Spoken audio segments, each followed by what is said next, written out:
नवीन कुमार जैन इंदौर से पूछते हैं, नमस्ते महाराज जी, आरिकाओं की नवदा भक्ति हम किस प्रकार कर सकते हैं?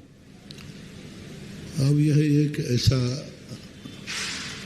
विषमवाद का विषय है, इसमें कई बार इसकी स्थिति बन गई है। बस यही है कि यदि आपको पूज्य गुरुदेव आचार्य विद्यासागर महाराज के ऊपर विश्वास है, उनको यदि प्रमाणिक मानते हो, तो उनके द्वारा दीक्षित हमारे संघ की जितनी आरिकाएं हैं, आप उनकी चर्या देख लीजिए और आपको यदि पसंद आती है और आचार्य श्री की प्रमाणिकता आपको लगती है, तो हम तो यही कहेंगे कि मेरे गुरु ने जो परंपरा चलाई है वही प्रमाणिक है, आगम सम्मत है। बाकी अन्य के स्थानों पर मैं कोई टीका टिप्पणी नहीं चल रहा हूँ। उनकी जो गुरु परंपरा है, जो उन्होंने बताई, वो अपेक्षित समझते हैं। इसमें दो प्रकार की विचारधाराएं हैं। मेरे गुरु की जो व्यवस्थाएं हैं, वो आप यत्र तत्र सारे भारत में हमारे संघ की आरिकाएं विचरण कर रही हैं और वो चर्या का पालन कर रही हैं। आप खुद देख लीजिए, जान लीजिए। यहाँ छेड़ करके खामोखा में आपको जो चीज़ आंखों से दिखती हो उसके संबंध में पूछना आपका प्रश्न खुरापाती लग रहा है। आपका प्रश्न मधुमक्खियों के छत्ते को छोड़ रहा है। आप शांति से बैठना पसंद नहीं कर रहे। आप सोच रहे हैं कोई ना कोई है। तो जब सैकड़ों आरिकाएं आपके सामने हैं और पूछ रहे हो कैसी भैयावृत्ति करना, कैसी नवदा भक्ति करना, सैकड़ों आरिकाएं पूज्य आचार्य गुरुदेव ने बनाई हैं, पूरे भारत में विचरण कर रहे हैं।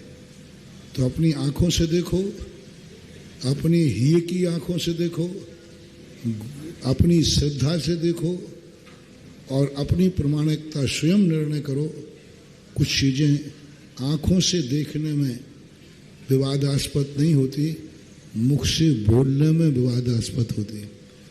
हमारे गुरु महाराज ने कभी भी इस संबंध में प्रवचन नहीं दिया।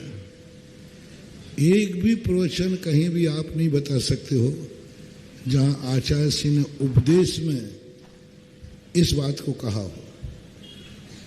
उन्होंने आरिकाओं को दीक्षा दी, आरिकाओं की विधि बताई, आरिकाओं को सब कुछ बताया, लेकिन उस विधि को उन्होंने प्रवचन का रूप नहीं लिया। क्योंकि कल अन्य लोग जो हैं, अन्य गुरु परंपराएं हैं, उन परंपरा में कोई विषमवाद की स्थिति न बने तो अच्छा है। इसलिए जिज्ञासा करने वालों से मेरा कहना है, विषमवादित प्रश्न न करें। इसका नाम जिज्ञासा है। इसका नाम है जिज्ञासा। तुम्हारे लिए जो जिज्ञासा है वो करो। विषमवाद की जो बातें हैं, जिनमें दो विषमवाद, दो मत, जो परंपराएं चलती हैं, विषमवादित प्रश्न करना आपके लिए भी ज्ञानावरणी कर्म के बंध का कारण है। कई लोग चला करके विषमवादित प्रश्न करने की सोचते हैं जिससे विषमवाद बढ़े। तो ये मत समझना कि तुम विषमवाद नहीं कर रहे हो। यदि तुम्हारे प्रश्न पूछने पर कोई विषमवाद होता है तो उसके दोषी भी आप कहलाएंगे। हाँ, ऐसा नहीं कि आप आग लगा के वो शांति से बैठ जाओ। हाँ, कई लोग रहते हैं, हमने तो कुछ किया ही नहीं था, हमने तो थोड़ी सी माचिसी काड़ी जलाई थी। तो भाई जरूर आग तो माचिसी काड़ी से लगती है। तो ऐसे प्रश्न जो आज, क्योंकि ये प्रश्न इतने बार होने से कोई सुधार तो हुआ नहीं, विषमवाद ही होता है, सुधार होता ही नहीं।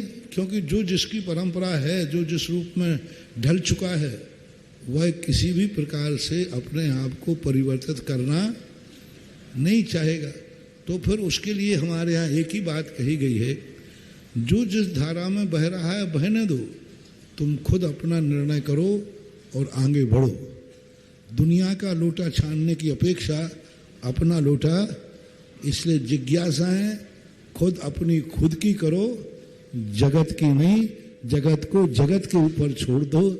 इसी में सार है। आगम की बहुत जिज्ञासाएं, आगम हैं, शास्त्र हैं, जिनवाणी माँ इतनी भरी पड़ी है, वो जिज्ञासाएं करो, अच्छी जिज्ञासाएं करो, विषम बाधित नहीं। जो किसी की परंपरा को आक्षेप पहुंचाए ऐसी जिज्ञासाएं नहीं करना चाहिए।